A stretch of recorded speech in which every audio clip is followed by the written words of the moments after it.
mừng các bạn đã đến với duy-tom.com. Hôm nay chúng ta sẽ cùng đến Thụy Điển Hòa Bình để review chiếc Canon 700D. Nhưng trước hết hãy cùng điểm qua vài đặc điểm chính của chiếc máy này. Canon 700D là chiếc máy thuộc loại phổ biến nhất, được sử dụng nhiều nhất hiện nay. Thiết kế của 700D cực kỳ hiệu quả, khiến người mới tập hay người đã có kinh nghiệm đều có thể khai thác được. Giá 700D có thể nói là rẻ, nhưng chất lượng ảnh lại rất ổn, tính năng phong phú. Có thể nói đây là một trong những thành công vang dội của Canon trong những năm gần đây.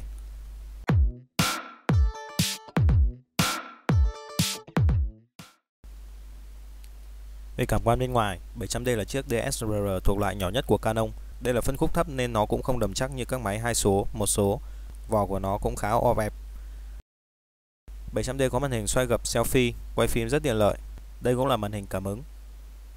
Đây chiếc máy 3 số nên nó cũng không có màn hình phụ, nút bấm phụ và không có bánh xe điều chỉnh khẩu như máy 2 số. Máy có đầy đủ phím tắt cho các chức năng quan trọng, ví dụ ấn nút bên phải để hiện chế độ lấy nét, nút xuống để chỉnh picture style. Về cân bằng trắng, 700D có tất cả các thiết lập chính, trừ nhiệt độ ca, chúng ta sẽ không thể chỉnh nhiệt độ ca ở trên 700D. Về số điểm lấy nét, 700D chỉ có 9 điểm, nên trong hầu hết trường hợp, mọi người sẽ chỉ sử dụng lấy nét ở tâm.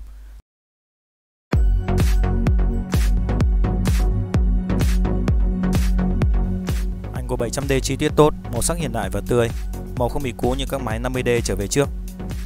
Màu da của 700D đẹp và hồng hào, đúng chất Canon. Trong điều kiện đủ sáng, 700D lên màu đẹp không kém các máy hiện đại khác. Về xử lý ISO, trong điều kiện ánh sáng tương đối tốt, 700D có thể chụp ISO lên tới 1600 hoặc 2000 mà ảnh vẫn rất ổn và mịn. Trong điều kiện ánh sáng yếu, nói chung ảnh từ 3200 trở lên là chi tiết kém, bết. 700D có ISO mở rộng lên tới 25600, nhưng mức này là mức ISO cho có, làm đẹp thông số. Ảnh ở ISO 25600 nhiễu xanh nhiễu đỏ và mất chi tiết nặng, không thể chụp nghệ thuật được. Về Dynamic Range, 700D chỉ đạt 11.2, một con số tương đối thấp. Vì vậy nếu chụp cảnh tương phản cao thì bạn sẽ lập tức thấy ngay cái hạn chế của máy như thế này. Trời cũng không lên được rõ, và dưới mặt đất thì tối đen xì luôn. Hậu kỳ trong Lightroom cũng không phải là phương án tối ưu, vì Dynamic Range thấp nên 700D không giữ lại được nhiều chi tiết. Như các bạn thấy, vùng tối nhiễu rất nặng và mất chi tiết như thế này. Vì vậy để xử lý, ta buộc phải áp dụng kỹ thuật HDR. Bạn chụp 3 tấm, sau đó ghép lại bằng phần mềm.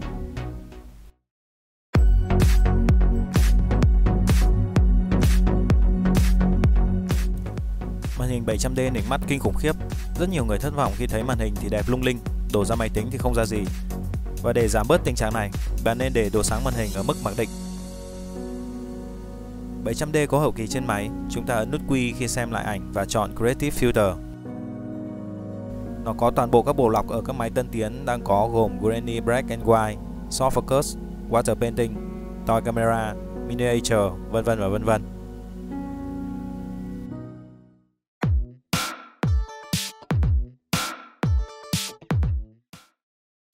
Điểm rất thú vị với 700D là nó có Flash Control, có thể điều khiển flash ngay trên máy thông qua kết nối không dây.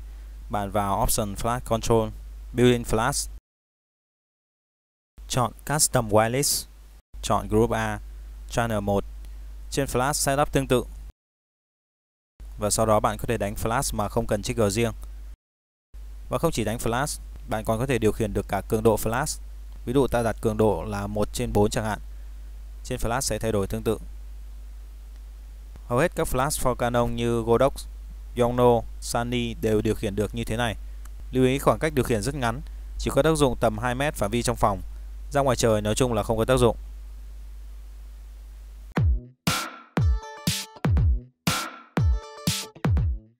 Cũng 700D hỗ trợ quay Full HD ở 30 khung hình trên giây, có lấy nét tự động. Trong điều khiển ánh sáng tốt, 700D quay đẹp và nét. Bạn hoàn toàn có thể dùng 700D trong những chuyến đi du lịch, đi phượt, kết hợp cả quay và chụp. duy-tom đang có mặt tại Thụy Điển, thời điểm xả nước. Ở xa chúng ta chưa cảm nhận được gì, nhưng khi vào gần, ở vị trí ban công này, ta sẽ thấy khung cảnh hết sức hùng vĩ của cả triệu mét khối nước xả xuống cùng một lúc.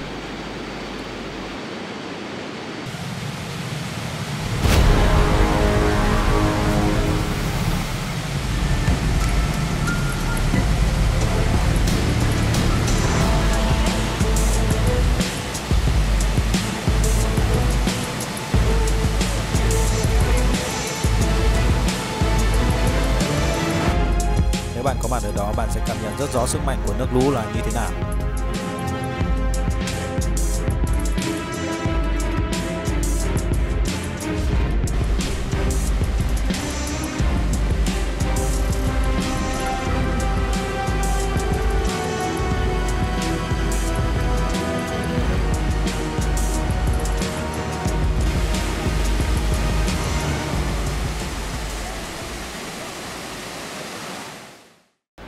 7.D không có chống rung trong máy, nhưng ta có thể tận dụng chống rung trên LAN nếu có như thế này.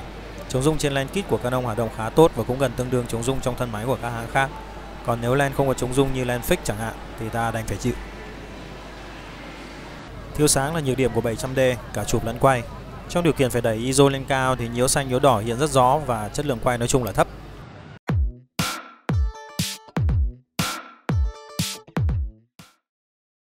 Về thẻ nhớ, 700D sử dụng một thẻ SD. Về pin, 700D chụp được khoảng 400 đến 500 shot. Nếu bật live view thì chỉ được 200. Khuyến cáo bạn nên mua ít nhất thêm một cục pin sơ cua nữa. Nói tóm lại, 700D là chiếc máy ngon bổ rẻ, rất vừa tiền, phù hợp với đại đa số người dùng. Các bạn mới có thể dùng 700D tập từ lúc bắt đầu cho tới nâng cao. Nó có giá trị lâu dài và không hề lỗi thời. Duy Tom xin chân thành cảm ơn các bạn đã chú ý theo dõi và xin hẹn gặp lại ở các video sau.